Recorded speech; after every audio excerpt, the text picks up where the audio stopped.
আসসালামু আলাইকুম প্রিয় শিক্ষার্থীবৃন্দ, ঢাকা কলেজের এবং ঢাকা কলেজের বাইরে যারা আজকের এই ক্লাস দেখছো, ঢাকা কলেজের অনলাইন ক্লাসের পক্ষ থেকে আমি তোমাদের সকলকে স্বাগত জানাচ্ছি। আশা করি সবাই ভালো আছো এবং তোমরা তোমাদের পড়ার ধারাবাহিকতায় নিজেদের পড়াশোনা ঠিকমতো বাসায় বসে পড়ছো আশা করি আর কি।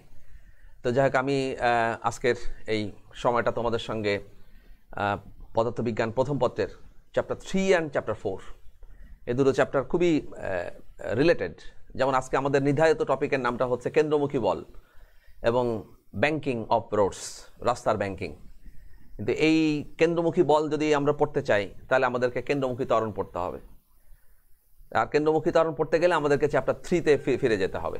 যেটা পরে পড়তে চেয়েছিলাম সেটা আমাদেরকে এখানে স্টপ রেখে আমাদেরকে চ্যাপ্টার 3-র কিছু অংশ পড়ে তারপরে আমাদেরকে আবার আসতে হবে, কারণ এর একটা চ্যাপ্টারের সঙ্গে আরেকটা চ্যাপ্টার খুবই রিলেটেড। তো আমাদের একটু কখনো এটা কখনো ওটা, বিশেষ করে চ্যাপ্টার 1, 2, 3, 4 এই চ্যাপ্টারগুলোর মধ্যে আমাদের কিন্তু এক চ্যাপ্টারের পড়া আরেক চ্যাপ্টারের মধ্যে, এক চ্যাপ্টারের পড়া অন্য চ্যাপ্টারে লাগবে।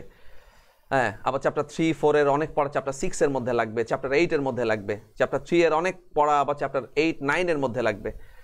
তো যাক, আমাদের সব কিছু রেডি করে নিয়ে তারপরে যেতে হবে আর কি। তো যাই হোক, আমরা যেহেতু ক্লাসিক্যাল ফিজিক্স পড়ছি, চিরায়ত পদার্থবিজ্ঞান, যেটা পড়ার উদ্দেশ্য হচ্ছে যাতে সেকেন্ড ইয়ারের মডার্ন ফিজিক্স পড়তে আমাদের কোনো সমস্যা না হয়, এই জন্য এটাকে আমাদেরকে ডিটেলস আমাদের পড়তে হবে, ভালোভাবে পড়তে হবে। তো আমরা যেটা শুরু করবো আজকে সেটা হচ্ছে কেন্দ্রমুখী বল। তো কেন্দ্রমুখী বলটা হয় কিভাবে? আমরা জানি যে বৃত্তাকার পথে যখন কেন্দ্রমুখী, যখন কথাটা বলছে, আমি একটু লিখি এখানে কেন্দ্রমুখী বল লিখেছি আমি এখানে। আমরা জানি হচ্ছে যে বল F = ma, তাহলে বলটা হচ্ছে ভর এবং ত্বরণের গুণফলের সমান। এটা আমরা নিউটনের সূত্র থেকে আমরা চ্যাপ্টার 4-এ শিখেছিলাম যে বলটা হচ্ছে ভর এবং ত্বরণের গুণফলের সমান। তাহলে ত্বরণটার জন্য আমি এটাকে যদি নিয়ে আসি আমরা, তাহলে সেখানে বল পাওয়া যাবে। তাহলে বলটা হবে কখন? যখন ত্বরণ তৈরি হবে, নাকি? তাহলে ত্বরণ নিয়ে আমাদেরকে বলটাকে ডিফাইন করতে হবে। যদি আমি ত্বরণটাকে বলি কেন্দ্রমুখী AC, মানে সেন্ট্রিপিটাল অ্যাক্সেলারেশন, তাহলে বলটাকে আমি বলবো হচ্ছে এক কেন্দ্রমুখী বা সেন্ট্রিপিটাল ফোর্স। তখন আমরা FC কে লিখবো, M তো কনস্ট্যান্ট থাকবে, এর জায়গায় লিখবো হচ্ছে আমরা AC। তাহলে দেখা যাচ্ছে যে কেন্দ্রমুখী ত্বরণের কারণে কেন্দ্রমুখী বল তুমি পাচ্ছ। তাহলে কেন্দ্রমুখী বলের এক্সপ্রেশন যদি আমরা ক্যালকুলেশন করতে চাই, তাহলে কেন্দ্রমুখী ত্বরণের ব্যাপারটা আমাদের সামনে চলে আসবে। আজকে আমাদের অনেক কিছু শিখতে হবে। আমাদের এই পাঠের বাইরে, অর্থাৎ পাঠটা যদি আজকের এই লেসনটা যদি আমরা ভালো করে বুঝতে চাই, তাহলে অনেক কিছু শিখে নিয়ে তারপরে এটা আমাদের পড়তে হবে, অনেক কিছু। তো ইতিমধ্যে আমরা ভেক্টর ক্যালকুলাস শিখেছি, আমরা সেখানে ডিফারেন্সিয়েশন কিভাবে করতে হয় জানি, আমিও ইন্টিগ্রেশন কিভাবে করতে হয় সেটা আমরা শিখিয়েছিলাম। আরও আমাদের এখনো অনেক কিছু বাকি আছে ফিজিক্স পড়তে গেলে। যেমন পর্যায়ক্রমিক অন্তরীকরণের একটা ব্যাপার আছে, সেটা আমরা এখনো শিখিনি। তারপরে তোমার প্রতিস্থাপন পদ্ধতিতে যে ডিফারেন্সিয়েশন, সেটা আমরা শিখিনি, এটা আমরা শিখবো। আমাদের এটা না শিখলে কিছু কিছু জায়গায় আমাদের পক্ষে সরণ থেকে বেগ বের করা, বেগ থেকে ত্বরণ বের করা ব্যাপারটা অনেক বেশ জটিল হয়ে যাবে। যেমন আমি যদি বেগ ক্যালকুলেশন করতে চাই, আমরা যদি লিখি এরকম v = s/t, এটাকে আমরা কি বলি? এটাকে বলি আমরা এভারেজ ভেলোসিটি, গড় বেগ। এটাকে বলছে আমরা গড় সময়, গড় সরণ। যেমন একটা বস্তু ও বিন্দু থেকে যাত্রা শুরু করলো, t সময় পরে, t = 0 থেকে স্টার্ট করেছিল বস্তুটি ও বিন্দু থেকে, t সময় পরে সে বি বিন্দুতে পৌঁছে গেল। এই যে এখানে যে টাইমটা কাউন্ট করলাম, এই টাইমটা কিন্তু আরবিটারি, যে কোনো টাইম, এভারেজ টাইম বলে এটাকে আমরা বলি এভারেজ টাইম। ফলে এভারেজ টাইমে যে দূরত্ব অতিক্রম করবে সেটাকে আমরা বলবো হচ্ছে এভারেজ ভেলোসিটি। এটা সরণের পরিবর্তনের হারকে বেগ বলে। যেহেতু সরণটা এভারেজ বা গড়, সুতরাং বেগটা হবে এভারেজ বা গড়। আবার যদি আমরা বলি বেগটা হচ্ছে এভারেজ, তাহলে অ্যাক্সেলারেশনটা হবে a = v/t। যেহেতু বেগটা এভারেজ, তাহলে অ্যাক্সেলারেশনটা হবে এভারেজ বা গড়। তাহলে এটা হচ্ছে গড় বেগ, এটা হচ্ছে গড় ত্বরণ। কিন্তু এখান থেকে আমরা তাৎক্ষণিকে আসতে পারি। আমরা এটা নিয়ে আলোচনা করবো যখন গ্রাফিক্যাল প্রেজেন্টেশনগুলো আমরা অ্যানালাইসিস করব। তো আমরা একটু শর্ট ফর্মে যাই। আমরা এর আগে শিখেছিলাম যে আমি যদি এখানে ইনফাইনিটেসিমাল, ক্ষুদ্র ক্ষুদ্র বা ইনস্ট্যান্টানিয়াস, তাৎক্ষণিক যদি ব্যাপারটা আমরা বিবেচনা করি, তাহলে সেক্ষেত্রে কিন্তু টি লিখবো না, টিকে আমরা লিখবো হচ্ছে ডিটি, ক্যালকুলাসের ভাষায়। ওয়েন আমরা বলেছিলাম ওয়েন t টেন্ডস টু 0, তখন আমরা এই টিকে লিখি হচ্ছে কত dt. When s tends to 0, তখন আমরা এটাকে লিখি হচ্ছে কত ds। When f tends to 0, তখন আমরা এটাকে লিখবো হচ্ছে df। when w tends to 0 তখন এটাকে আমরা বলবো হচ্ছে dw। তাহলে যেখানে t টেন্ডস টু 0 যদি আমি ইনস্ট্যান্টানিয়াস তাৎক্ষণিকে যদি চলে আসি, তাহলে আমরা t কে আর t লিখবো না, লিখবো dt। তাহলে dt সময় যে পথ অতিক্রম করবে বস্তু কণাটি সেটা হচ্ছে ds। তখন দেখো বেগের দুটো ডেফিনেশন তৈরি হয়ে গেল, একটা হচ্ছে v = s divided by t, আরেকটা হচ্ছে v = ds divided by dt। তার মানে এটাকে আমি যদি এভাবে লিখি d বাই dt, এটাকে বলছি আমরা টাইম অপারেটর আর এটাকে বলছি আমরা s, অর্থাৎ সময়কে আমি স্মরণকে সময় সাপেক্ষে অন্তরীকরণ করছি। তাহলে স্মরণকে যদি সময় সাপেক্ষে অন্তরীকরণ করা যায় তাহলে বেগ পাওয়া যায়। স্মরণকে শুধু সময় দিয়ে ভাগ করলে যে বেগ পাওয়া যাবে তা না, অন্তরীকরণ করলেও পাওয়া যায়।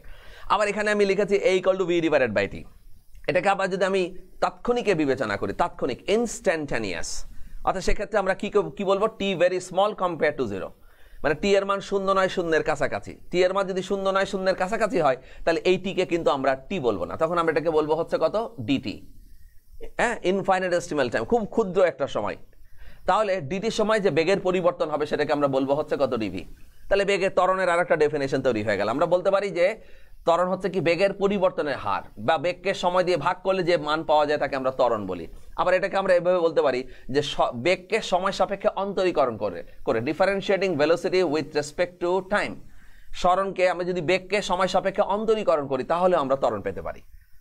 ঠিক আছে, তো এইভাবে ব্যাপারগুলো আসবে। আমাদের উদ্দেশ্য হচ্ছে ত্বরণের মান ক্যালকুলেশন করা, কারণ কেন্দ্রমুখী বল ক্যালকুলেশন করতে গেলে কেন্দ্রমুখী ত্বরণ ক্যালকুলেশন করতে হবে, আর ত্বরণ ক্যালকুলেশন করতে গেলে কি লাগবে, আমাদের বেগের পরিবর্তনের হার কত সেটা আমাদের বের করতে হবে। এবং আমরা এটা সম্পূর্ণ ভেক্টর ইউজ করে আমরা এই কেন্দ্রমুখী ত্বরণের যে এক্সপ্রেশন সেটা আমরা ক্যালকুলেশন করব। এখন কেন্দ্রমুখী ত্বরণ কখন হয়, আমি যদি বলি কেন্দ্রমুখী, কেন্দ্র তো আসলে রৈখিকভাবে পথ চলছে এমন কোনো বস্তু বা চলার পথে তো কেন্দ্র পাওয়া যাবে না।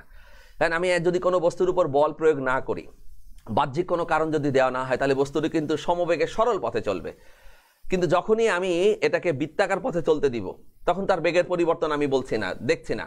কিন্তু যখনই আমরা কোনো বস্তুকে বৃত্তাকার পথে ঘুরতে দেখব বা বাহ্যিক একটা কারণ প্রয়োগ করব যার কারণে বস্তুটি কোনো বিন্দু চারিপাশে আবর্তন করতে শুরু করবে, তখন কিন্তু প্রতি মুহূর্তে বস্তুটির কি হবে, বেগের পরিবর্তন সাধিত হবে। আর বেগের পরিবর্তন যেহেতু সাধিত হচ্ছে, তাহলে বেগ যেহেতু একটা ভেক্টর রাশি, তাহলে তার একটা নির্দিষ্ট দিকে বেগের পরিবর্তন ঘটবে। আর যেহেতু বেগের পরিবর্তন ঘটবে তাহলে তার একটা ত্বরণ পাওয়া যাবে। বৃত্তাকার পথে ঘোরার সময় এরকম একটা ত্বরণ যদি তৈরি হয় তখন সেই ত্বরণকে আমরা বলবো হচ্ছে কেন্দ্রমুখী ত্বরণ। এখন প্রশ্ন হতে পারে এই ত্বরণের অভিমুখটা কোন দিকে। এখানে বিজ্ঞানীরা বিভিন্ন রকম ভাবে সংজ্ঞা, আমরা জানি যে এরকম বৃত্তাকার পথে যখন কোনো বস্তু চলবে তখন বৃত্তের ব্যাসার্ধ বরাবর কেন্দ্রের দিকে বেগের পরিবর্তন সাধিত হবে। এরকম একটা বস্তু আবর্তন করছে মনে করো অ্যান্টি ক্লকওয়াইজ বা ঘড়ির কাঁটার বিপরীত দিকে, তাহলে এইখানে আসার পর তার কি হবে, বেগের ডিরেকশন সবসময় স্পর্শক বরাবর বাইরের দিকে। এটা মনে করো আছে হচ্ছে সে কোন বিন্দুতে, ও বিন্দুতে। After a time interval t = t, very small সময়, ক্ষুদ্র একটা সময় সে চলে আসলো হচ্ছে মনে করো বি বিন্দুতে। এই বি বিন্দুতে আসলে কিন্তু তার বেগের অভিমুখটা হবে স্পর্শক বরাবর বাইরের দিকে। ফলে দুই বিন্দুর মধ্যে তার কিন্তু একটা বেগের পরিবর্তন সাধিত হবে। কিন্তু রৈখিকভাবে যদি পথ অতিক্রম করতো তাহলে বেগের এই পরিবর্তনটা কিন্তু আমরা পেতাম না। সুতরাং রৈখিকভাবে পথ চললে আমরা কেন্দ্র পাচ্ছি না, ফলে কেন্দ্রমুখী ত্বরণ হবে না। সেখানে যে ত্বরণটা হবে সেটা হচ্ছে লিনিয়ার অ্যাক্সিলারেশন। এখন যদি বৃত্তাকার পথে পথ অতিক্রম করতে থাকে তাহলে সেখানে আমরা বৃত্তের সবসময় এই যে ও এবং বি এর মধ্যে যে বেগের পরিবর্তনটা সাধিত হচ্ছে এটাকে যদি বলি আমরা ডেল ভি, এবং বি এবং ও এবং বি এর মধ্যে যে সময় ডিফারেন্স সেটা হচ্ছে কত, ডেল্টা টি, তাহলে অবশ্যই একটা বেগের পরিবর্তন সাধিত হচ্ছে। এই বেগের পরিবর্তনটাকে আমরা বলবো হচ্ছে ত্বরণ। দিকটা কোন দিকে, ব্যাসার্ধ বরাবর কেন্দ্রের দিকে। আবার বলি কোন দিকে, ব্যাসার্ধ বরাবর কেন্দ্রের দিকে।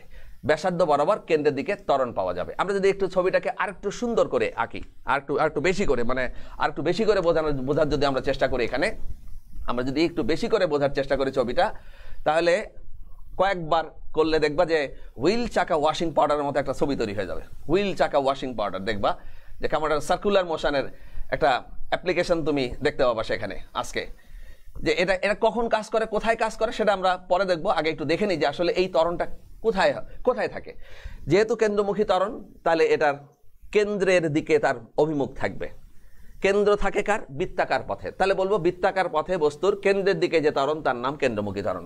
নানান অনেকভাবে তুমি সংজ্ঞায়িত করতে পারবা। ইনস্ট্যান্ট কেউ যদি বলে কেন্দ্রমুখী ত্বরণ কি, বলবো কেন্দ্রের দিকে যে ত্বরণ কাজ করে। এখন ত্বরণ কি, বেগের পরিবর্তনের হার, তাহলে বলবো কেন্দ্রের দিকে বেগের পরিবর্তনের হারকে ত্বরণ বলে, কেন্দ্রমুখী ত্বরণ বলে। এখন কেন্দ্র আছে কার, বৃত্তাকার পথে, তাহলে বলবো বৃত্তাকার পথে আবর্তনরত কোনো বস্তুর কেন্দ্রের দিকে বেগের পরিবর্তনের হারকে কেন্দ্রমুখী ত্বরণ বলে। এখন কেন্দ্রটা কোন দিকে থাকে, পরিধি থেকে কেন্দ্রে বরাবর যে পথ এটাকে আমরা বলি বৃত্তের ব্যাসার্ধ। সুতরাং এই ত্বরণের অভিমুখটা হচ্ছে ব্যাসার্ধ বরাবর কেন্দ্রের দিকে। সুতরাং এটা লিনিয়ার অ্যাক্সেলারেশন, নট সার্কুলার। এটাকে কিন্তু আমরা আলফা বলবো না। আমরা এর আগে পড়েছিলাম আলফাকে বলে কেন্দ্রমুখী, মানে কৌণিক ত্বরণ, কিন্তু এখানে কিন্তু কৌণিক ত্বরণ হচ্ছে না, হচ্ছে রৈখিক ত্বরণ। তার মানে কেন্দ্রমুখী ত্বরণ কিন্তু কৌণিক ত্বরণ নয়, কেন্দ্রমুখী ত্বরণ হচ্ছে কৌণিক গতির রৈখিক ত্বরণ, যার অভিমুখটা হচ্ছে ব্যাসার্ধ বরাবর কেন্দ্রের দিকে। তাহলে এখানে সংজ্ঞাতে বোঝা যাচ্ছে যে বৃত্তাকার পথে আবর্তনরত কোনো বস্তুর বৃত্তের ব্যাসার্ধ বরাবর কেন্দ্রের দিকে বেগের পরিবর্তনের হারকে কেন্দ্রমুখী ত্বরণ বলে। তাহলে কি হলো, বৃত্তাকার পথে আবর্তনরত কোনো বস্তুর বৃত্তের ব্যাসার্ধ বরাবর কেন্দ্রের দিকে বেগের পরিবর্তনের হারকে কেন্দ্রমুখী ত্বরণ বলে। আমি যদি একটু বড় ছবি আঁকি, এরকম করে একটু বড় করে বেশ কয়েকটা পয়েন্ট যদি আমরা বোঝার চেষ্টা করি, এটা মনে করা হচ্ছে সেন্টার। কোন একটা সময় t=0 বস্তুটি ছিল হচ্ছে এ বিন্দুতে, এই বিন্দুতে বেগের অভিমুখ স্পর্শক বরাবর বাইরের দিকে। After a time interval delta t সময় পর বস্তুটি আসলো হচ্ছে বি বিন্দুতে তার বেগের অভিমুখ স্পর্শক বরাবর বাইরের দিকে। দুই বিন্দুর মধ্যে বেগের পরিবর্তনের হারটা কাজ করবে ব্যাসার্ধ বরাবর কেন্দ্রের দিকে, দিস ইজ এ। আবার বি থেকে যখন আসবে কণাটি সি বিন্দুতে, বেগের অভিমুখে স্পর্শক বরাবর বাইরের দিকে। দুই বিন্দুর মধ্যে বেগের পরিবর্তনের হারটা কাজ করবে ব্যাসার্ধ বরাবর কেন্দ্রের দিকে এ। আবার সি থেকে আসবে হচ্ছে ডি বিন্দুতে, স্পর্শক বরাবর তার বেগটা হবে বেগের অভিমুখে স্পর্শক বরাবর বাইরের দিকে। দুই বিন্দুর মধ্যে বেগের পরিবর্তনের হার কাজ করবে ব্যাসার্ধ বরাবর কেন্দ্রের দিকে ডি। তাহলে ডি থেকে আবার আসবে যখন ই বিন্দুতে, তার বেগের অভিমুখ হবে স্পর্শক বরাবর বাইরের দিকে। দুই বিন্দুর মধ্যে বেগের পরিবর্তনের হারটা কাজ করবে ব্যাসার্ধ বরাবর কেন্দ্রের দিকে। ই থেকে যখন আসবে এফ বিন্দু, বেগের অভিমুখে স্পর্শক বরাবর বাইরের দিকে। দুই বিন্দুর মধ্যে বেগের পরিবর্তনের হার কাজ করবে ব্যাসার্ধ বরাবর কেন্দ্রের দিকে। আবার এফ থেকে যখন আসবে জি বিন্দুতে, বেগের অভিমুখে স্পর্শক বরাবর বাইরের দিকে। দুই বিন্দুর মধ্যে বেগের পরিবর্তনের হার কাজ করবে ব্যাসার্ধ বরাবর কেন্দ্রের দিকে। জি থেকে যখন আসবে এইচ বিন্দুতে, বেগের অভিমুখে স্পর্শক বরাবর বাইরের দিকে। দুই বিন্দুর মধ্যে বেগের পরিবর্তনের হার কাজ করবে ব্যাসার্ধ বরাবর কেন্দ্রের দিকে। আবার এইচ এবং এর মধ্যে বেগের পরিবর্তনের হার কাজ করবে ব্যাসার্ধ বরাবর কেন্দ্রের দিকে। তাহলে প্রতি মুহূর্তে দেখা যাচ্ছে বস্তু সিটকে বাইরে চলে যেতে চায়, কিন্তু কেন্দ্র তাকে বারবার টেনে নিয়ে আসে। যে বলে টেনে নিয়ে আসে সেই বলটাকে আমরা বলবো কেন্দ্রমুখী বল, এবং এই বলটা হচ্ছে যে ত্বরণের জন্য, তার নাম হচ্ছে কেন্দ্রমুখী ত্বরণ। তাহলে এখন ব্যাপারটা কি দাঁড়ালো? ব্যাপারটা দাঁড়ালো বৃত্তাকার পথে আবর্তনরত কোনো বস্তুর বৃত্তের ব্যাসার্ধ বরাবর কেন্দ্রের দিকে বেগের পরিবর্তনের হারকে কেন্দ্রমুখী ত্বরণ বলে। বৃত্তাকার পথে আবর্তনরত কোনো বস্তুর বৃত্তের ব্যাসার্ধ বরাবর কেন্দ্রের দিকে বেগের পরিবর্তনের হারকে কেন্দ্রমুখী ত্বরণ বলে। আবার বলি, বৃত্তাকার পথে আবর্তনরত কোনো বস্তুর বৃত্তের ব্যাসার্ধ বরাবর কেন্দ্রের দিকে, ব্যাসার্ধ এই পথটা কিন্তু লিনিয়ার, নট সার্কুলার। সুতরাং কেন্দ্রমুখী ত্বরণ কিন্তু সার্কুলার অ্যাক্সেলারেশন নয়, মানে কৌণিক নয়, এটা হচ্ছে রৈখিক ত্বরণ। তাহলে কেন্দ্রমুখী ত্বরণটা হচ্ছে রৈখিক ত্বরণ। কোথায় পাওয়া যায়?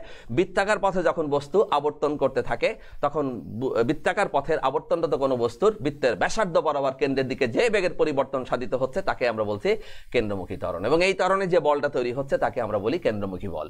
এই আমরা যদি একটা কাজ করি, যে একটা ছোট সুতার মাথায় যদি একটা বব রেখে, আমি যদি এই আঙুলের সঙ্গে রেখে যদি আমি এটাকে ঘোরাতে থাকি, তাহলে দেখবা যে বস্তুটা অনেক পথ, যেমন এটা যদি আমার হাতের আঙুল হয়, এটা যদি বস্তু হয়, তাহলে এটাকে যদি আমি এরকম করে ঘোরাতে থাকি, তাহলে দেখবা যে বস্তুটি ঘুরবে তার পাত বরাবর। অথচ দেখো কিছু সময় পর তুমি দেখবা তোমার আঙুলে ব্যথা অনুভূত হচ্ছে। তাহলে আমি বস্তু ঘুরছে কোথায়? এখান থেকে 8 দূরত্বে বস্তু ঘুরছে, অথচ আমি ব্যথা অনুভব করছি কোথায়? আঙুলে। অর্থাৎ আঙুলটা রয়েছে আমার সেই বৃত্তাকার পথের কেন্দ্রে। এই কেন্দ্রে একটা ত্বরণ কাজ করছে, ফলে একটা বল কাজ করছে, যার কারণে আমি আঙুলে ব্যথা অনুভব করছি। তাহলে দেখা যাচ্ছে বৃত্তাকার পথে আবর্তনরত কোনো বস্তুর বৃত্তের ব্যাসার্ধ বরাবর কেন্দ্রের দিকে বেগের পরিবর্তনের হারকে কেন্দ্রমুখী ত্বরণ বলে। এখন প্রশ্ন হতে পারে, এটা আমরা কোন কাজে, কোথায় এটা কাজে লাগে বা কোথায় হয়? সূর্যের যত রকমের সার্কুলার মোশন আছে, ইউনিফর্ম সার্কুলার মোশন, সব ক্ষেত্রে কিন্তু এই কেন্দ্রমুখী বলের যোগানের একটা ব্যাপার স্যাপার কিন্তু থেকেই যাবে। এটা নিয়ে আমরা আলোচনা করছি, কারণ আমাদের আজকে নির্ধারিত টপিক হচ্ছে কেন্দ্রমুখী বল এবং রাস্তার ব্যাংকিং, দুটো একই রকমের ব্যাপার। তো কেন্দ্রমুখী বল যদি না বুঝি, রাস্তার ব্যাংকিং বুঝবো না, অনেক কিছুই। আবার রাস্তার ব্যাংকিং, কেন্দ্রমুখী বল যদি আমরা বুঝতে চাই, তাহলে আমাদের কেন্দ্রমুখী ত্বরণ বুঝতে হবে। একটার সঙ্গে আরেকটা ওতপ্রোতভাবে জড়িত। সুতরাং বুঝতেই পারছো যে আমাদের এই টপিকটা নিয়ে আমাদের আলোচনা যে আজকেই শেষ হবে তা না, হয়তো আগামী ক্লাসেও আমাদেরকে এটা কন্টিনিউ করতে হতে পারে। আমি আশা করব তোমরা সবাই এই ক্লাসটা করবা, এবং এই ক্লাসে আজকে এবং নেক্সট ক্লাসে দুই ক্লাসেই সবাই উপস্থিত থাকবা, যাতে করে ব্যাপারটা তুমি ভালোভাবে বুঝতে পারো। যেমন আমি যদি এরকম বলি যে সূর্যের চারিপাশে পৃথিবী ঘুরছে কিভাবে, আমি ছবি আঁকি, এটা হচ্ছে আমাদের সূর্যের চারিপাশে পৃথিবীর গতি, মাঝখানেরটা বলছি হচ্ছে আমরা সূর্য, আর এটা হচ্ছে আমাদের পৃথিবী। পৃথিবী এবং সূর্যের মধ্যে একটা দূরত্ব আছে, এটা আমার বলি হচ্ছে সেই বৃত্তাকার পথের ব্যাসার্ধ। তাহলে এটাকে বলছি আমরা আর্থ, EARTH, এটা হচ্ছে আমাদের সান, SUN, সান। এখন পৃথিবী এবং সূর্যের মধ্যে একটা আকর্ষণ বল কাজ করে, আমরা জানি অ্যাকর্ডিং টু মহাকর্ষ। এই যে আমরা বলি মহাকর্ষ, লিখলাম আমি মহাকর্ষ, মহাকে কি লিখি আমরা মহা, আর কর্ষকে একবারে লিখবো আমি আকর্ষণ। তার মানে এখানে কোনো বিকর্ষণ নাই, মহা আকর্ষণ। মহা আকর্ষণকে একসঙ্গে আমরা বলি মহাকর্ষ, ইংলিশে যেটাকে বলে গ্র্যাভিটেশন। মহা আকর্ষণ, এখানে কোনো বিকর্ষণ নাই। তার মানে মহাজগতের সকল বস্তুকণা পরস্পরকে আকর্ষণ করে, এই জন্য এটাকে বলছি আমরা মহা আকর্ষণ, মহাকর্ষ। এটা সূর্যের ভরটা ক্যাপিটাল M এবং পৃথিবীর ভরটা হচ্ছে স্মল m। নিউটন বলছেন এদের মধ্যে যে আকর্ষণ বলটা কাজ করে, সেই আকর্ষণ বলটার মানটা হচ্ছে G capital M small m divided by হচ্ছে r স্কয়ার। তাহলে মহাজগতের সকল বস্তুকণা পরস্পরকে আকর্ষণ করে। এই আকর্ষণ বলের মান কণাদ্বয়ের ভরের গুণফলের সমানুপাতিক, মধ্যবর্তী দূরত্বের বর্গের ব্যস্তানুপাতিক। তাহলে এখানে দেখা যাচ্ছে যে এই দেখো এই জিটা কিন্তু কনস্ট্যান্ট, এটাকে আমরা বলি ইউনিভার্সাল কনস্ট্যান্ট। হ্যাঁ, এটা কেন চ্যাপ্টার 6 যখন পড়ানো হবে তখন তুমি আরো ডিটেল জানতে পারবে যে মানে জি কোথা থেকে আসছে, জি বলছি কেন, কারণ কি, জি কি, জি এর উদ্দেশ্য কি, জি থাকলে কি হয়, না থাকলে কি হয়। তো এখানে আমরা একটা ব্যাপার পরিষ্কার বলতে পারি যে এফ এর সঙ্গে এমটা কিন্তু প্রপোর্শনাল। তাহলে বলবো আমরা যে এম যদি বেশি হয় এফ বেশি হবে, এম যদি কম হয় এফ কম হবে। তাহলে এই দুটোর মধ্যে দেখো capital M is greater than হচ্ছে স্মল এম, গ্রেটার বলবো না, গ্রেটার দ্যান স্মল এম। তার মানে এই পৃথিবীর ভর থেকে আমাদের সূর্যের ভরটা অনেক বেশি। ফলে এই পৃথিবীর মহাকর্ষ বল থেকে সূর্যের মহাকর্ষ বল কিন্তু অনেক বেশি। তাহলে সূর্যের মহাকর্ষ বল যদি বেশি হয় তাহলে আমাদের সূর্য টানবে কাকে, পৃথিবীকে। পৃথিবী যে টানবে না সূর্যকে তা কিন্তু নয়, ও টানবে। যেমন একটা প্রাপ্তবয়স্ক মানুষ আর 2 বছরের একটা বাচ্চা, এদের মধ্যে টানাটানি শুরু হলো, দুজনে কিন্তু টানবে, কিন্তু কার টানটা বেশি হবে, যার বয়স বেশি হবে, যার ভর বেশি হবে, হ্যাঁ, যার শক্তি বেশি হবে সেই তো টানবে বেশি। তাই পৃথিবী থেকে সূর্যের ভর, শক্তি, বয়স সবই তো বেশি। সুতরাং সূর্যের আকর্ষণ বল পৃথিবীর আকর্ষণ বল থেকে অনেক বেশি হবে। ফলে আমাদের সূর্য টানবে, পৃথিবীও টানবে, কিন্তু সেই টানটা কোনো কাজে লাগবে না। তাহলে আমাদের সূর্য যদি পৃথিবীকে অনবরত টানতেই থাকে তাহলে একদিন আমাদের এতদিনে কি হওয়ার কথা ছিল, আমাদের এই পৃথিবী সহ আমাদের সূর্যের মধ্যে ঢুকে যাওয়ার কথা ছিল। তোমরাই বলো, যদি ঢুকে যাইতাম তাহলে আজকে সকালে কি এত শীত লাগতো কিনা? যদি আমরা সূর্যের মধ্যে ঢুকে যাইতাম তাহলে আজকে সকালে এত শীত আমাদের লাগতো না, আমরা গরম অনুভব করতাম। যেহেতু শীত অনুভব করছি তাহলে আমরা কনফার্ম বলতে পারি যে আমরা এখনো সূর্যের মধ্যে ঢুকি নাই। তার মানে সূর্য টানছে আমাদের, কিন্তু এখন আমরা সূর্যের মধ্যে ঢুকি নাই। তাহলে এত টানাটানির ফলটা কি হইলো, না ঢোকার কারণটা কি? ঢুকলে কিন্তু আমরা গরম অনুভব করতাম, যেহেতু গরম অনুভব করছি না তাহলে আমরা ঢুকি নাই। কেন ঢুকি নাই, এত টানের পরে ঢুকছি না কেন? কারণ হচ্ছে যে যখনই পৃথিবীকে সূর্য টানতে শুরু করেছে, পৃথিবীও সমপরিমাণ বলে সিটকে চলে যেতে শুরু করেছে। যখনই আমাদের সূর্য পৃথিবীকে টানতে শুরু করেছে, আমাদের সূর্য পৃথিবীও সমপরিমাণ বলে সিটকে চলে যেতে শুরু করেছে। কারণ আমরা জানি every action has its equal and opposite reaction. রাস্তা দিয়ে কেউ হেঁটে যাচ্ছে, আমি যদি কিছু না বলি তাহলে সেও আমাকে কিছু বলবে না, দুজনের মধ্যে সালাম বিনিময় হয়ে ব্যাস শেষ। কিন্তু সে যাওয়ার পথে আমি যদি তাকে একটা চিমটি কাটি, সেও আমাকে একটা চিমটি কাটবে, ঘুষিও মারতে পারে। তাহলে দেখা যাচ্ছে যে সে আমাকে চিমটি কাটবে, ঘুষি মারবে কখন, যখন আমি তাকে চিমটি কাটবো। তার মানে যখনই সূর্য পৃথিবীকে টানতে শুরু করবে ঠিক সেই মুহূর্তে পৃথিবীও সমপরিমাণ বলে সিটকে চলে যেতে চেষ্টা করবে। এই সিটকে চলে যাওয়া বলকে আমরা বলি হচ্ছে FC, কেন্দ্রের বাইরের দিকে, কেন্দ্র বিমুখী বল। কি বলে এটাকে? কেন্দ্র বিমুখী বল, সেন্ট্রিফিউগাল ফোর্স। এবং এদের মধ্যে আকর্ষণ বলটা কত? F অ্যাট্রাকটিভ, FA, আর ওটা হচ্ছে সেন্ট্রিফিউগাল। এবং according to third law of Newton ওখানে পরিষ্কার বলতে পারি আমরা FA must be equal to FC। এরা কিন্তু পরস্পরের সমান, বাট অভিমুখটা হচ্ছে ভিন্ন, তাই আমরা একটা মাইনাস চিহ্ন ইউজ করতে পারি। কিন্তু ম্যাগনিটিউড যেহেতু সেম, তাহলে একটা মাইনাস চিহ্ন আমি ইউজ করলাম না এখানে। তাহলে যদি FA এবং FC পরস্পরের সমান হয় তাহলে পৃথিবীর উপরে নিট বলটা কত হবে? 0 হবে। ফলে পৃথিবী কি করবে? একটা নির্দিষ্ট কক্ষপথে সূর্যের চারিপাশে আবর্তন করতে থাকবে। যদি কোনো বলটা বেশি হতো, এখানে যদি FA-টা বেশি হতো FC থেকে, তাহলে আমাদের পৃথিবী সূর্যের মধ্যে ঢুকে যেত। আবার যদি FC-টা FA থেকে বেশি হতো, পৃথিবী তার কক্ষ থেকে সিটকে চলে যেত। যেহেতু পৃথিবী তার কক্ষ থেকে সিটকে চলে যায় নাই, তাহলে আমরা কনফার্ম বলতে পারি যে সূর্য পৃথিবীকে যে পরিমাণ বল দিয়ে টানছে, আমাদের পৃথিবীও সমপরিমাণ বলে সিটকে চলে যাচ্ছে। এই দুটো বল ইকুয়াল অ্যান্ড অপোজিট। এখন এই যে এই FC এর মানটা কত? FC এর মানটা ইজ ইকুয়াল টু FA। যেমন আমি যদি এই বোর্ডের উপরে মারি তাহলে ওই বোর্ডটাও ব্যথা পাবে, আমিও ব্যথা পাবো। এখন প্রশ্ন হচ্ছে বোর্ড কতটুকু ব্যথা পাইলো? ও তো জড়, ও তো আর বলতে পারবে না ও কতটুকু ব্যথা পাইছে। আমি তো জড় না, আমি তো জীব, আমি কতটুকু ব্যথা পেয়েছি সেটা আমি বলবো। তাহলে আমি যদি এক্স ব্যথা পাই তাহলে ডেফিনেটলি বোর্ডও এক্স ব্যথা পেয়েছে, বিকজ প্রত্যেক ক্রিয়ারই সমান বিপরীত প্রতিক্রিয়া আছে। সুতরাং এই এফসি বাইরের দিকে থাকাতে আমি বুঝতে পারছি না তার মানটা কত, বাট এফসি এর মানটা যেহেতু এফ এর সমান, আর এফ এ যেহেতু আমি ক্যালকুলেশন করতে পারছি, তাহলে পরিষ্কার বলতে পারি এফসি এর মানটা এফ এর সমান। এই জন্য এই বলটাকে আমরা বলি কেন্দ্রমুখী বল। তাহলে দেখা যাচ্ছে সূর্যের চারিপাশে যদি কোনো গ্রহকে আবর্তন করতে হয় তাহলে তাকে এফসি মানে কেন্দ্রমুখী বলের যোগান দিতে হবে। যদি কেন্দ্রমুখী বলের যোগান পৃথিবী না দেয় বা কোনো গ্রহ না দেয়, তাহলে এদের চরম পরিণতি হচ্ছে সূর্যের মধ্যে ঢুকে যাওয়া। হ্যাঁ, কিন্তু আমরা কাউকেই এই পর্যন্ত, এই আমাদের জন্ম থেকে এই পর্যন্ত বা আমাদের বাপদাদার এর আমলেও আমরা কখনোই শুনি নাই যে কোনো গ্রহ সূর্যের মধ্যে ঢুকে গেছে। যেহেতু ঢোকে নাই, তাহলে আমরা কনফার্ম বলবো যে সূর্য পৃথিবী বা অন্য কোনো গ্রহকে টানছে ঠিকই, তারাও সমপরিমাণ বলে ছিটকে চলে যেতে চেষ্টা করতে সবসময়। এবং এফ এ এবং এফ সি এর মান ইকুয়াল অ্যান্ড অপোজিট, ফলে একটা দ্বারা অন্যের ক্রিয়া নষ্ট হবে, ফলে পৃথিবীর উপরে নিট বল 0 হবে, ফলে পৃথিবীটা সূর্যের চারিপাশে আবর্তন করতে থাকবে। এটা শুধু পৃথিবীর ক্ষেত্রে সত্য তা নয়, সকল গ্রহ যারা সূর্যকে কেন্দ্র করে আবর্তন করছে প্রত্যেকের ক্ষেত্রে সত্য।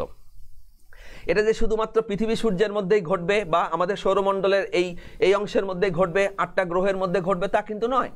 আমাদের উপগ্রহগুলোর কথা চিন্তা করে দেখো যে পৃথিবীর চারিপাশে আবর্তন করছে একটা উপগ্রহ, নাম তার চন্দ্র।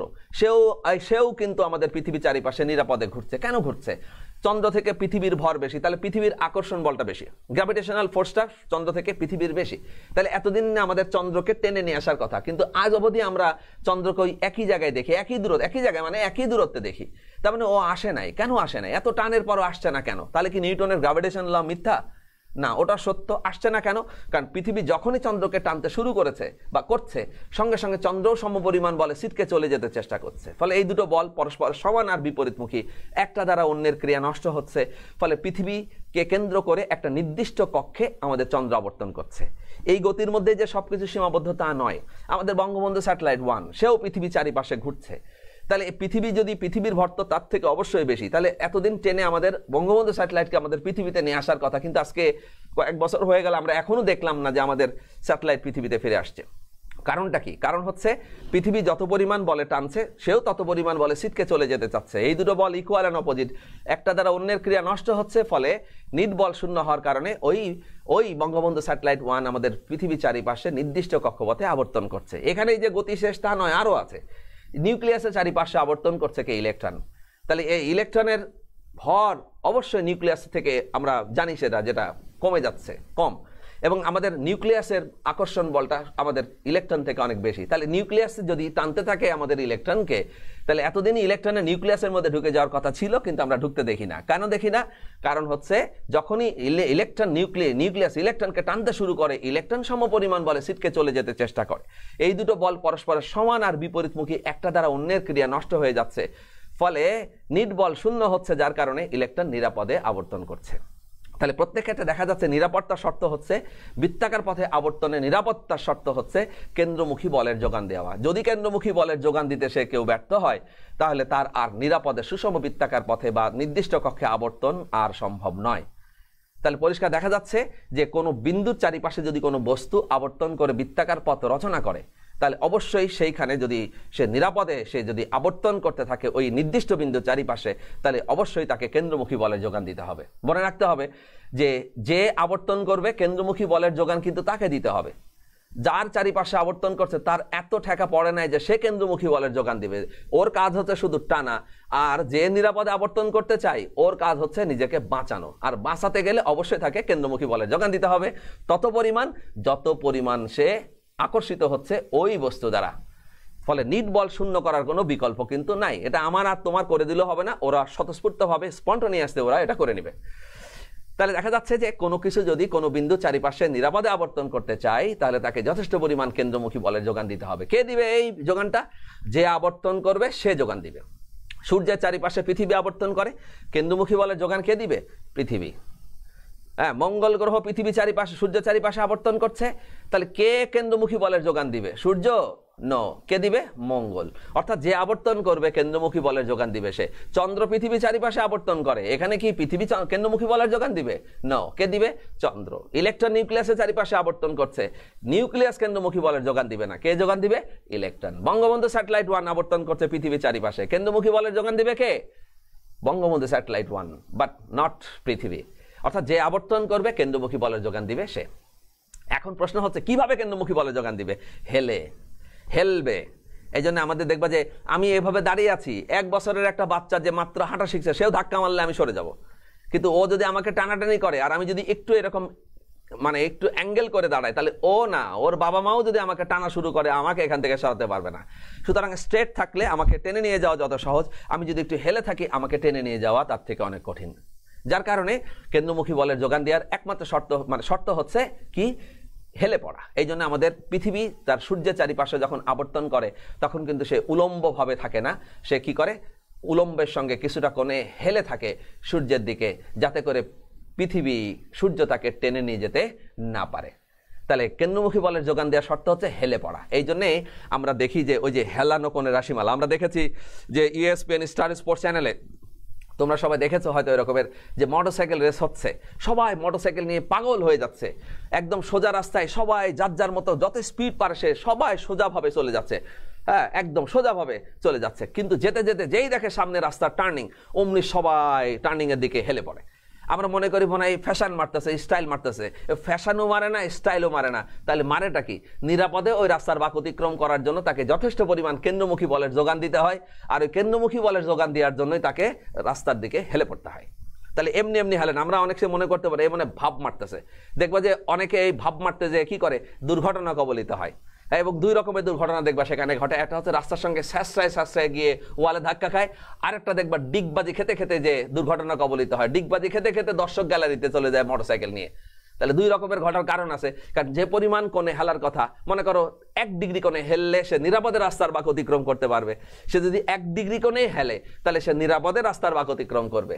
1 ডিগ্রি থেকে যদি বেশি ভাব নিয়ে ফেলে, মানে বেশি হেলে ফেলে, তাহলে কিন্তু সে স্যাঁচড়ায় মানে গড়ায় যাবে। আর যদি 1 ডিগ্রি থেকে কম পরিমাণ হেলে যদি ওই বেগে রাস্তার বাঁক অতিক্রম করতে চায়, তাহলে সে ডিগবাজি খেতে খেতে দর্শক গ্যালারিতে পৌঁছাবে। সুতরাং আমাদেরকে চলাফেরার পথে আমাদের গতিকে নিয়ন্ত্রণ করতে হবে। নিরাপদে যদি বাঁক অতিক্রম করতে চাই আমাদেরকেও হেলতে হবে। এখন আমরা যদি ঠিক মতো হেলতে না পারি, অসুবিধা নেই, রাস্তাকেই হেলাই দিব। এই জন্য দেখবো বড় বড় হাইওয়ে রোড যখন রাস্তা টার্নিংয়ে যায়, তখন আর গাড়িকে তো আর হেলানো যায় না, আমরা তো আর গাড়িতে বসে গাড়িকে হেলাইতে পারি না, তখন দেখবা রাস্তায় হেলাই দেওয়া আছে, যাতে গাড়িটা রাস্তার উপরে উঠে গেলে ওই পরিমাণ কোণে সে হেলে যায়। সুতরাং নিরাপদে বাঁক অতিক্রম করা, রাস্তার বাঁক অতিক্রম করার, বৃত্তাকার পথে অতিক্রম করার একমাত্র শর্ত হচ্ছে কেন্দ্রমুখী বলের যোগান দেওয়া, আর কেন্দ্রমুখী বলের যোগান দেওয়ার শর্ত হচ্ছে হেলে পড়া। তাহলে দেখা যাচ্ছে কেন্দ্রমুখী বলটা ভেরি ভেরি ইম্পর্টেন্ট জিনিস। আর কেন্দ্রমুখী বলটা হচ্ছে যে ত্বরণের জন্য তার নাম কেন্দ্রমুখী ত্বরণ। আমরা সেই কেন্দ্রমুখী ত্বরণের রাশিমালা প্রতিপাদন করতে চাই। তাহলে ডেফিনেশন কি শিখলাম আমরা? যে বৃত্তাকার পথে আবর্তনরত কোনো বস্তুর বৃত্তের ব্যাসার্ধ বরাবর কেন্দ্রের দিকে বেগের পরিবর্তনের হারকে কেন্দ্রমুখী ত্বরণ বলে। বৃত্তাকার পথে, আমার সঙ্গে বলো সবাই, বৃত্তাকার পথে আবর্তনরত কোনো বস্তুর বৃত্তের ব্যাসার্ধ বরাবর কেন্দ্রের দিকে বেগের পরিবর্তনের হারকে কেন্দ্রমুখী ত্বরণ বলে। আমরা সবাই একসঙ্গে বলি, আমরা সবাই একসঙ্গে বলি, বলো আমার সঙ্গে।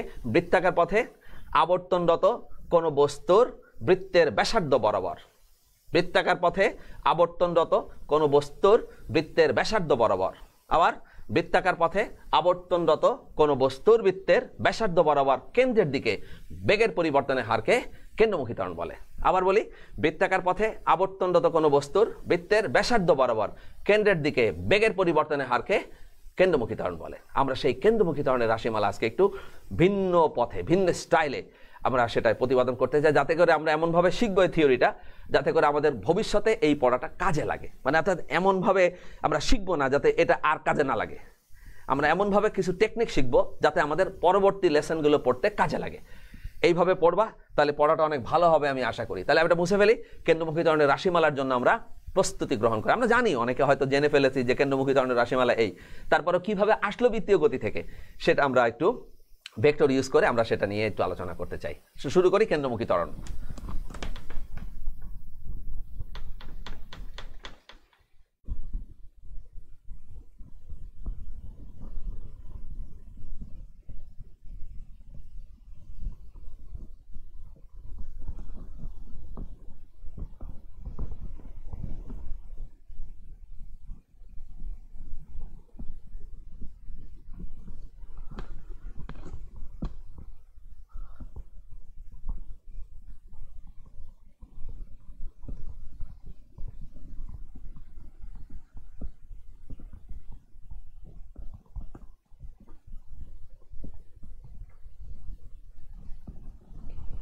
কেন্দ্রমুখী ত্বরণ কিভাবে আসে? কেন্দ্রমুখী ত্বরণ কিন্তু বৃত্তীয় ত্বরণ নয়, কেন্দ্রমুখী ত্বরণ হচ্ছে রৈখিক ত্বরণ, যার একক কি হবে মিটার পার সেকেন্ড স্কয়ার। মনে রাখবা, অনেকে বলে যেহেতু কেন্দ্রমুখী তাহলে এটা মনে হয় এক্সপ্রেস করে আলফা দিয়ে, কিন্তু আমরা কিন্তু আলফা দিয়ে এক্সপ্রেস করি না, কি দিয়ে করেছি? এ দিয়ে। এ মানে হচ্ছে লিনিয়ার অ্যাক্সিলারেশন বা রৈখিক ত্বরণ, সুতরাং এটার একক metre per second square, not radian per second square. খেয়াল রাখবা এটা, ঠিক আছে? কারণ এর অভিমুখটা হচ্ছে ব্যাসার্ধ বরাবর কেন্দ্রের দিকে, আর পরিধি থেকে কেন্দ্র পর্যন্ত যে রেখা এটাকে ব্যাসার্ধ বলে। এই পথ কিন্তু সরল পথ, বক্র পথ নয়। সুতরাং কেন্দ্রমুখী ত্বরণ রৈখিক ত্বরণ, যার একক মিটার পার সেকেন্ড স্কয়ার। তাহলে আমরা একটু ছবি আঁকার চেষ্টা করি, ছবি এঁকে আমরা বুঝি যে কেন্দ্রমুখী ত্বরণটা কিভাবে আসে। এজন্য আমাদেরকে একটু মানে অনেক কিছু শিখতে হবে আসলে। তো আমি একটু প্রথমে ছবি আঁকি, বৃত্তাকার পথের ছবি। বৃত্তাকার পথের একটা ছবি আঁকলাম। বৃত্তাকার পথের ছবিতে আমরা যেটা করব সেটা হচ্ছে কোঅর্ডিনেট গুলো ঠিক মতো দিয়ে দিই। এটাকে বলছি আমরা এক্স ইউনিট ভেক্টর আই, এটাকে বলছি আমরা ওয়াই ইউনিট ভেক্টর হচ্ছে জে। আমাদেরকে কিন্তু মানে আজকের ক্লাসে শেষ হবে তা নয়, যেহেতু আমরা নতুন কিছু শিখবো তাহলে আমাদের কিন্তু সময় লাগবে। হ্যাঁ, এটাকে আমরা বলছি হচ্ছে সাম্যাবস্থা, এটাকে আমরা বলতে পারি এক্স প্রাইম, এটাকে বলবো আমরা ওয়াই প্রাইম। হ্যাঁ, এটা হচ্ছে সাম্যাবস্থার মিডল পয়েন্ট, এবং কোন একটা কণার অবস্থান যে কোনো সময় মনে করি হচ্ছে এ বিন্দুতে, এ বিন্দুতে, এ বিন্দুতে when time t equal to 0। এটাকে আমরা বলছি হচ্ছে ব্যাসার্ধ ভেক্টর আর। যেহেতু ব্যাসার্ধ ভেক্টর একটা ভেক্টর, যেহেতু তার একটা দিক থাকবে, দিকটা কোন দিকে?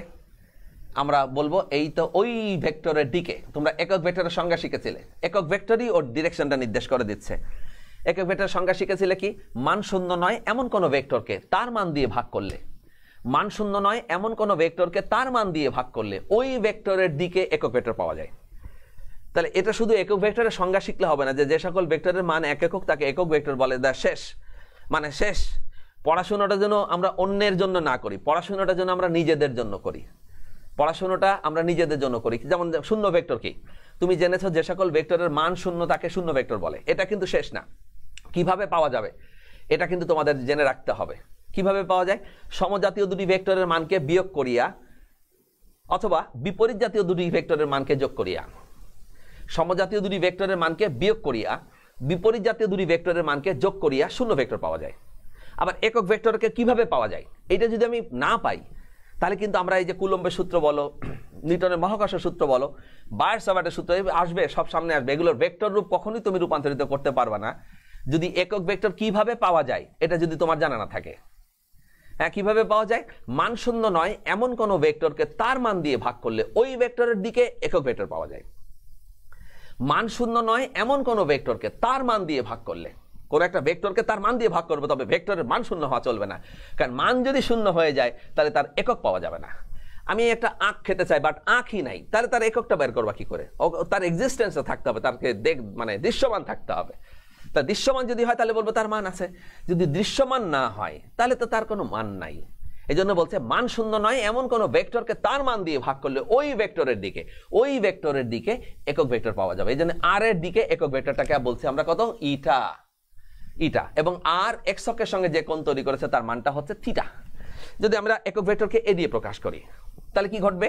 আমরা জানি a to p is equal to হচ্ছে vector of a divided by modulus of a, তাই তো? কোন একটা ভেক্টরকে তার মান দিয়ে ভাগ করেছি, তবে এই মানটা নট ইকুয়াল টু 0, শূন্য হওয়া চলবে না। তাহলে এখান থেকে লেখা যেতে পারে a vector is equal to হচ্ছে unit vector into modulus of a। তার মানে কোন একটা ভেক্টরের সঙ্গে মানের সঙ্গে যদি একক ভেক্টর গুণ করা যায় তাহলে একটি কমপ্লিট ভেক্টর পাওয়া যায়। তাহলে সবসময় একক ভেক্টরটা মাল্টিপ্লাই থাকবে, গুণ থাকবে কার সঙ্গে? ভেক্টরের মানের সঙ্গে। তাহলে মানের সঙ্গে যে অংশটা থাকে কোএফিসিয়েন্ট বা সহগ হিসাবে সেটাকে আমরা একক ভেক্টর বলি। এইভাবে আমরা কোনো একটা ইকুয়েশনের ভিতর থেকে একক ভেক্টরকে ফাইন্ড আউট করব। এখন আমাদের উদ্দেশ্য হচ্ছে কি? আর কে এক্সপ্রেস করা, যেহেতু এটা বৃত্তীয় গতি। আর মানে কি? সরণ। আমি বলবো এটা বলতে আমরা ব্যাসার্ধ ভেক্টর, রেডিয়াস ভেক্টর, অবস্থান ভেক্টর। তুমি এটাকে অবস্থান ভেক্টর বলে, এটাকে রেডিয়াস ভেক্টর বলে, একই কথা। যাহা ব্যাসার্ধ ভেক্টর তাহাই হচ্ছে অবস্থান ভেক্টর, পজিশন ভেক্টর। প্রসঙ্গ কাঠামোর মূল বিন্দুর সাপেক্ষে অন্য কোনো বিন্দুর অবস্থান নির্ণয়ের জন্য যে ভেক্টর ব্যবহার করা হয় তাকে অবস্থান ভেক্টর বলা হয়। এই অবস্থান ভেক্টরকে আমরা সরণ বলছি। এই সরণকে আমার উদ্দেশ্য ত্বরণ বের করা। তার ত্বরণ বের করতে গেলে তো বেগ লাগে না? তাহলে আর বেগ বের করতে গেলে কি লাগবে? সরণ লাগবে। সুতরাং সরণ ছাড়া ত্বরণ বের করা যাচ্ছে না। এই জন্য আমরা আর কে আগে এক্সপ্রেস করব, তারপরে আর কে আমরা ডিফারেন্সিয়েট করে আমরা কি করব? অ্যাক্সিলারেশন বা ত্বরণের মানটা ক্যালকুলেশন করে ফেলবো। তো এখানে কিভাবে করব অ্যাজ উই নো আমাদের জানা আছে কি জানা আছে যে we know r is equal to in two dimensional coordinate r is equal to হচ্ছে ix প্লাস হচ্ছে কত jy এটা আমরা প্রমাণ শিখেছিলাম ভেক্টর চ্যাপ্টারের মধ্যে 3 ডাইমেনশনাল কোঅর্ডিনেট যদি হতো তাহলে লিখতাম r equal two ix plus jy plus kz যেহেতু আমাদের 2 ডাইমেনশনাল স্পেসের মধ্যে আমাদের ছবিটা আঁকা রয়েছে x and y অনলি এইজন্য আমরা লিখেছি r equal two ix plus jy এবার আমরা এখান থেকে x এবং y এর মানটা ক্যালকুলেট করে আসবো তো আমি যদি এখান থেকে একটা লম্ব টেনে দিই তাহলে এটা হবে 90 ডিগ্রি বিপরীত বাহু অতিভুজ বা হাইপোটেনিয়াস অতিভুজ যে বাহুর সঙ্গে কোণ তৈরি করে তা ভূমি বলে আর ভূমি ছাড়া অন্য বাহুটিকে আমরা বলবো হচ্ছে লম্ব তাহলে ডেফিনেটলি এটা হচ্ছে এইখান থেকে এটাকে যদি আমি b বলি তাহলে ওবিটা হচ্ছে আমাদের ভূমি এবং যেটাকে আমরা বলছি কত x ইকুয়াল টু কত হবে যেহেতু এই ভেক্টরের মানটা কত r তাহলে ওবি হবে মাস্ট কত হবে r তারপরে হচ্ছে cos অফ থিটা ভূমি বাই অতিভুজ cos ভূমি বরাবর উপাংশ cos যেমন আমরা তুমি ভেক্টর চ্যাপ্টারে ভেক্টরের বিভাজন শিখেছিলে রেজোলিউশন অফ ভেক্টর যে প্রক্রিয়া কোনো ভেক্টরকে একাধিক অংশে বিভাজিত করা হয় তাকে ভেক্টর বিভাজন বলা হয় বিভাজিত প্রত্যেকটা অংশকে ওই ভেক্টরের উপাংশ বলে কম্পোনেন্ট অফ দ্যাট ভেক্টর ওই ভেক্টরের উপাংশ বলা হয় এবং এখান থেকে আমি এই যে এবি কে আমি বলছি কি লম্ব এটা কি y অক্ষের parallel to y so that এটাকে আমরা বলবো y ইকুয়াল টু হচ্ছে কত r তারপরে হচ্ছে sin থিটা তাহলে ভূমি বরাবর উপাংশ হচ্ছে cos থিটা লম্ব বরাবর উপাংশ হচ্ছে sin থিটা লম্ব বাই অতিভুজ cos লম্ব বাই অতিভুজ sin লম্ব বাই অতিভুজ sin লম্ব বরাবর উপাংশ sin ভূমি বাই অতিভুজ cos ভূমি বরাবর উপাংশ cos লম্ব বাই অতিভুজ sin লম্ব বরাবর উপাংশ sin ভূমি বাই অতিভুজ cos ভূমি বরাবর উপাংশ cos সুতরাং ভূমি বরাবর উপাংশ অলওয়েজ কোসাইন ফাংশন এন্ড লম্ব বরাবর উপাংশ অলওয়েজ সাইন ফাংশন যেহেতু x এন্ড y এর মান বের হয়ে গেছে আমরা এই মানটা এখানে বসাই দিব তাহলে এটা আসবে হচ্ছে কত i তারপরে হচ্ছে r তারপরে cos of theta plus j তারপরে হচ্ছে r তারপরে হচ্ছে sin অফ থিটা যেহেতু আমাদের জানা আছে যে থিটা কি বৃত্তীয় গতিতে থিটা মানে কি থিটাটা হচ্ছে কৌণিক সরণ এই সরণটা হচ্ছে t সময় ধরে তাহলে কৌণিক সরণের পরিবর্তনের হারকে আমরা বলবো কৌণিক বেগ সো দ্যাট আমরা এখান থেকে লিখব থিটা ইজ ইকুয়াল টু হচ্ছে ওমেগা টি আমরা পড়েছিলাম কিন্তু আমিই পড়িয়েছি তোমাদের এখানে রৈখিক বেগ কৌণিক বেগের মধ্যে সম্পর্ক রৈখিক ত্বরণ কৌণিক ত্বরণের মধ্যে সম্পর্ক জাস্ট তিনের মধ্যেই আমরা ছিলাম তখন তাহলে আমরা এই ইকুয়েশনটাকে পরিষ্কার লিখতে পারি r vector is equal to হচ্ছে কত i তারপরে r cos of omega t plus j তারপরে r তারপরে sin অফ ওমেগা টি হয়ে গেল তাহলে এখান থেকে আমরা পরিষ্কার লিখতে পারি যে r ভেক্টর এটাকে আমরা বলবো ইকুয়েশন নম্বর 1 ইকুয়েশন নম্বর 1 এটাই হচ্ছে mathematical presentation of position vector হ্যাঁ mathematical presentation of position vector একটা বৃত্তীয় গতির পজিশন ভেক্টর অবস্থান ভেক্টরের expression r equal to i r cos omega t plus j r sin omega t তাহলে এখান থেকে যদি আমি rটা কমন নিয়ে নিই তাহলে কত থাকে দেখো rটা যদি কমন নিয়ে তাহলে থাকে হচ্ছে i তারপরে হচ্ছে cos of omega t plus j তারপরে হচ্ছে sin অফ ওমেগা টি এবং আমরা একটু আগে শিখে এসেছি যে মানের সঙ্গে যে জিনিসটা কোএফিশিয়েন্ট বা সহগ হিসেবে থাকে সেটাকেই একক ভেক্টর বলে তাহলে এটা হচ্ছে কি r ভেক্টর এই rটা কি তার মান এই rটা যেহেতু তার মান তাহলে অবশ্যই মানের সঙ্গে যে অংশটা কোএফিশিয়েন্ট বা সহগ হিসেবে রয়েছে এটাকে আমরা বলবো অবস্থান ভেক্টর সো দিস ইজ ইটা তাহলে আমরা এখানে পরিষ্কার লিখতে পারি এটা যদি ইটা হয় তাহলে এখানে লিখবো আমরা ইটা ইজ ইকুয়াল টু হচ্ছে কত i তারপরে cos of omega t plus j তারপরে r তারপরে sin অফ ওমেগা টি এটা হচ্ছে ইটার এক্সপ্রেশন ইউনিট ভেক্টর এক্সপ্রেশন এটা আমাদের কাজে লাগবে বলে আমরা শিখলাম এখন আমরা করব কি এটাকে এখান থেকে যদি আমি কেন্দ্রমুখী ত্বরণ ক্যালকুলেশন করতে চাই তাহলে আমাদেরকে কি লাগবে এটাকে আমরা ডিফারেন্সিয়েট করব দুইবার প্রথমবার যদি r কে ডিফারেন্সিয়েট করি তাহলে আমরা কি পাবো we can get the velocity আমরা বেগ পেয়ে যাব আর বেগকে যদি আরেকবার ডিফারেন্সিয়েট করি তাহলে আমরা ত্বরণ পেয়ে যাব যেমন আমি যদি এইভাবে তুই একটু তোমাদেরকে আমরা এখন শিখতে হবে আমাদের এই পর্যন্ত পড়ার পরে আমাদের আর পড়া নাই কারণ এখন না বুঝে আর পড়া যাবে না তুমি যদি পড়া বুঝতে চাও যেটা আমার বুঝতে হবে তাহলে তোমাকে শিখতে হবে না শিখে পড়ে কোনো লাভ হবে না শুধু বই শেষ হবে সাথে সাথে তুমিও শেষ হবা কিন্তু পড়াটা শেষ হবে না তো এখানে আমরা দেখতে চাচ্ছি যে দেখো আমরা জানি বেগ v ইকুয়াল টু হচ্ছে কি s বাই ds বাই হচ্ছে dt আবার ত্বরণ a ইকুয়াল টু হচ্ছে কত dv বাই হচ্ছে কত dt তাহলে যখনই আমি সরণ পাচ্ছি তখনই আমি সেখান থেকে বেগ পেয়ে যাচ্ছি differentiating displacement with respect to time আমি সরণকে যখনই সময় সাপেক্ষে ডিফারেন্সিয়েট করে দিচ্ছি তখন আমি বেগ পেয়ে যাচ্ছি আবার বেগকে যখন আবার ডিফারেন্সিয়েট করছি তখন আমি ত্বরণ পেয়ে যাচ্ছি আমি যদি এখান থেকে এটাকে যদি আরেকটু সুন্দর করে লিখি ddt অফ v কে যদি এখানে বসাই দিই তাহলে কত হয় ds বাই dt তারপরে আমি এটাকে লিখতে পারি dd মাল্টিপ্লাই করলে হয় হচ্ছে d স্কয়ার তারপরে থাকে হচ্ছে কত s আর ডিটি ডিটি গুণ করলে আমরা বলবো dt whole square, not d square t square.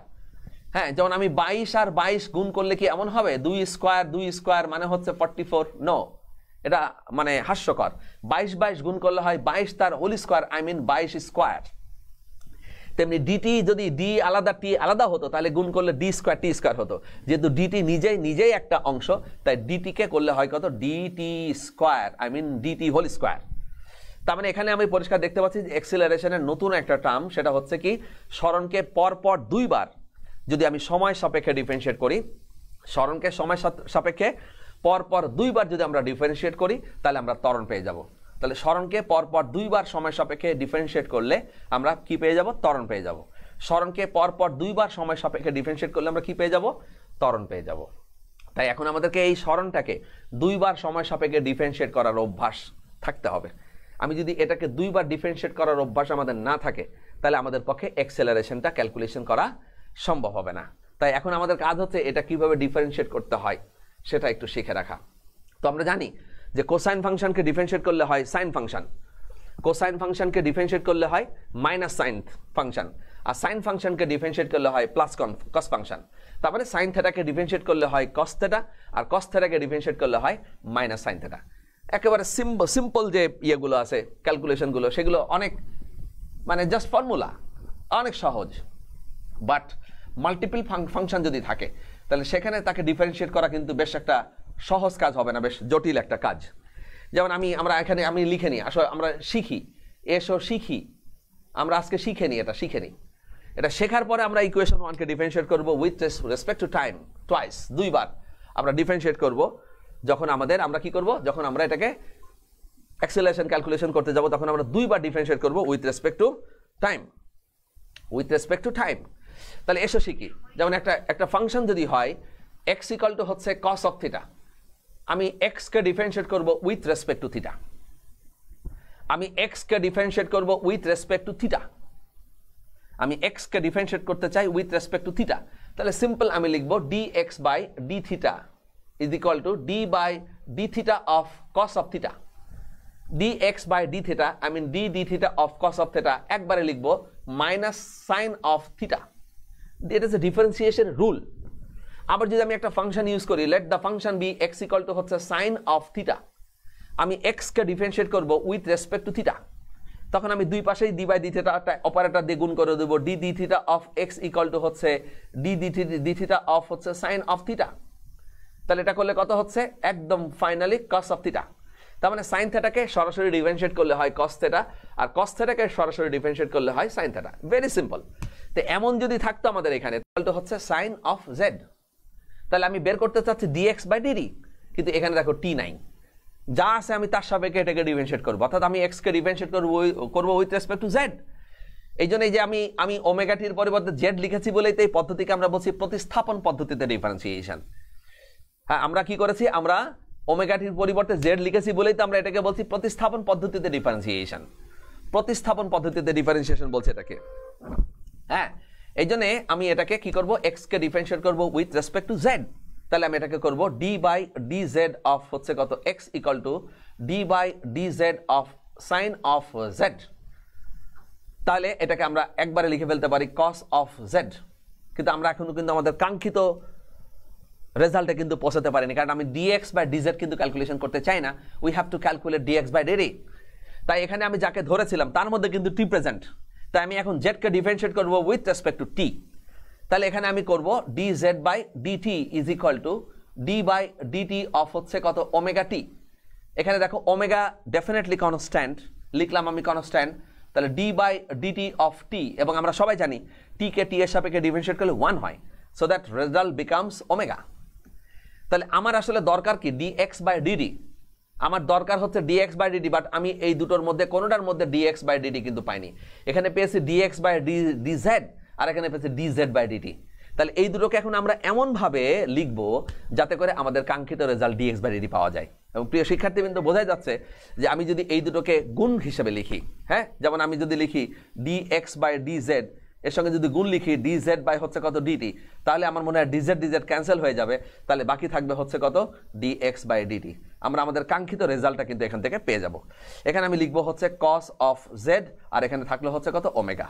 তার মানে ওমেগা cos অফ, আমি জেডকে লোন করেছিলাম ওমেগা টি, এই লোনটা আজকে শোধ দিয়ে দিব, সেটা হচ্ছে কত ওমেগা টি। সুতরাং প্রিয় শিক্ষার্থীবৃন্দ, দেখছই যে প্রতিস্থাপন পদ্ধতিতে কিভাবে ডিফারেন্সিয়েট করতে হয়। দুইবার ডিফারেন্সিয়েট করে তারপরে আমরা মানটাকে এখানে বসাবো।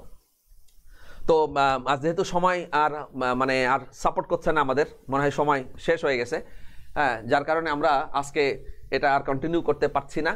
ইনশাল্লাহ আগামী ক্লাসে আমরা এখান থেকে আবার আমরা শিখে তারপর এটাকে ডিফারেন্সিয়েট করে কীভাবে ত্বরণ বল, কেন্দ্রমুখী বল বের করে সেই মানগুলো আমরা করে রাস্তার ব্যাংকিং নিয়ে আমরা আলোচনা করে এই চ্যাপ্টারটা শেষ করব। তারপর আমরা চ্যাপ্টার 3 এর মধ্যে যে প্রজেক্টাইল রয়েছে সেটা আমরা আলোচনা করব। তাহলে আমাদের চ্যাপ্টার 3, 4 এগুলো সব শেষ হয়ে যাবে।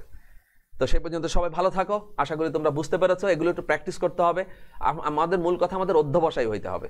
আমরা যদি প্র্যাকটিস না করি তাহলে বই খুলে পড়ে কোনো লাভ হবে না, কারণ এটা কিন্তু একদম পিওর গল্পের বই না, এটা কিন্তু ফিজিক্স বই। তাহলে ফিজিক্স বই পড়তে গেলে শুধু ওই বই রিডিং পড়লে হবে না, আমাদেরকে কাগজে কলমে এগুলোকে আমাদের শিখতে হবে। ঠিক আছে, তো সবাই ভালো থাকো, সুস্থ থাকো, আবার আগামী ক্লাসে দেখা হবে। সে পর্যন্তই আল্লাহ হাফেজ।